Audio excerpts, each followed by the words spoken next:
મિત્રો જય શ્રી કૃષ્ણ.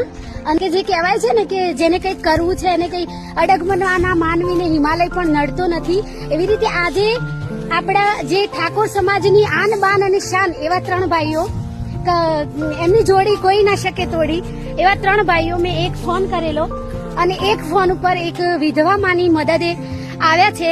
અને અહીં આવવા માટે સાધન તો આવતું નહીં, પણ એ લોકો ચાલીને આવે છે. જોઈ શકો અત્યારે અમુક લોકો કે છે કે તમે આખો દિવસ વિડીયો બનાવો, પણ અમારા તો દાડાના સીધા 50 વિડીયો બનાવવા છે હવેથી તો. પણ આજે આ પરિવાર છે એનું મકાન કરવા આવ્યા છે. આ બેનના વિચાર, જે શિક્ષક છે, બહુ દયા છે એમને. મને શરવણભાઈનામાં એક વિડીયો નાખ્યો હતો કે આ દોતા તાલુકામાં આવી રીતના છે, એમને પપ્પા નથી ને 9 બાળકો છે, તો અત્યારે અમે વિઝિટ કરવા આવ્યા છીએ. એ તમને ઘર બતાવી દઉં. તમે પણ જે વિડીયો જોવો છો, હું તો કહું મેં 50 કીધા, પણ તમે 100 વિડીયો બનાવો, પણ આવા સારા વિડીયો બનાવો. બેનનું નામ તોરલબેન છે.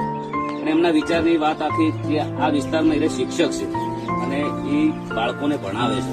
અને અત્યારે એમના વિચારથી કદાચ આ બેન, લોકો કહે છે ને કે તમે 1-2 વિડીયો 100 વિડીયો બનાવો છો, આવી રીતના બનાવો, કદાચ આ બેન વિડીયો ના બનાવે તો અત્યારે અમે આ જગ્યાએ ના આવત. આવત બેન, પરિવાર જોઈ લઈએ. એક ફોન પર એક જ વાર મારે ખાલી કહેવું પડ્યું છે, જે ખરાબ ટિપ્પણી કરે ને મને કોઈ શીખવાડી નહીં ભાઈએ, પણ ખરેખર સાચું છે કે મેં એક જ મેસેજ છોડ્યો હતો અને મને વિશ્વાસ હતો.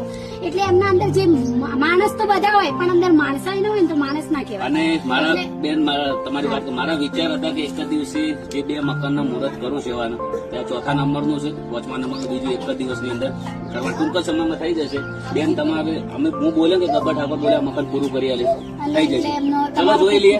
જો આ મકાન છે, બિલકુલ ચિંતા ના કરતા બેન, કહી દેજો દિલ રોજિન કે મકાન હું પૂરું કરી આલે થઈ જશે. હા, તમારો પણ ખૂબ ખૂબ આભાર કે તમે અમને વિડીયો નાખ્યા અને તમે આ વિસ્તારમાં અમને બોલાયા. અને જે આદિવાસી વિસ્તારમાં આવીને અમને પણ થોડું અલગ બી જાણવા મળ્યું. અને આદિવાસી વિસ્તારમાં પ્રેમ કેટલો છે અને આદિવાસી વિસ્તારની શું વેદના છે એ પણ જાણવા મળ્યું. ચલો, જય બાબારી, જય રોમાજી. જય રોમાજી.